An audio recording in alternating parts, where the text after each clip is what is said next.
నమస్తే, welcome to VTV political. నేను మీ మధు.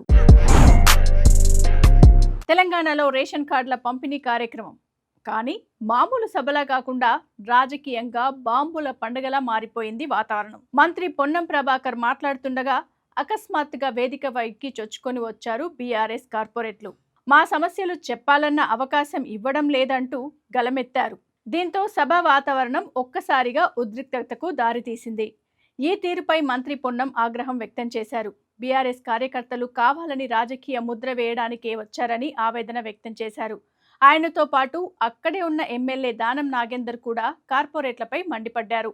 ఇది తమాషా చేసే వేదిక కాదని, ప్రభుత్వ పథకాలపై ప్రజలకు అవగాహన కల్పించాల్సిన వేదిక అని స్పష్టం చేశారు.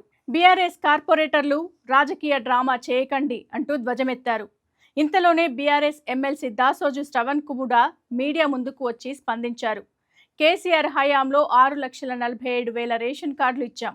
ఒక్క రేషన్ కార్డు ఇవ్వలేదన్న మాట మినిస్ట్రీ చెబితే ఎలా అంటూ ప్రశ్నించారు.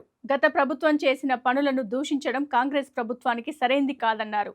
ఇక మంత్రి పొన్నం మాత్రం బీఆర్ఎస్ పాలనను విమర్శిస్తూ 6 సంవత్సరాల్లో ఒక్క కొత్త రేషన్ కార్డు కూడా ఇవ్వలేదు. ఇప్పుడు కాంగ్రెస్ వచ్చిన తర్వాతే పేదలకు న్యాయం జరుగుతోందని నిలదీశారు. మరి ఇలా రెండు పార్టీల నేతలు ఒకరిపై ఒకరు విమర్శలు గుప్పించుకుంటూ సభనే రాజకీయ యుద్ధరంగంగా మార్చేశారు. కానీ ప్రజల ప్రశ్న మాత్రం ఒకటే. రేషన్ కార్డుల పేరుతో మీరు రాజకీయాలు చేసుకుంటున్నారు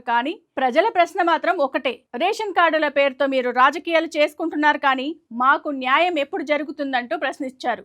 మరి ఇలాంటి మరో రాజకీయ విశ్లేషణ కోసం వీటీవీ పొలిటికల్ ఛానల్ను లైక్ చేయండి, షేర్ చేయండి, సబ్స్క్రైబ్ చేయండి. చూస్తూనే ఉండండి వీటీవీ. నమస్తే.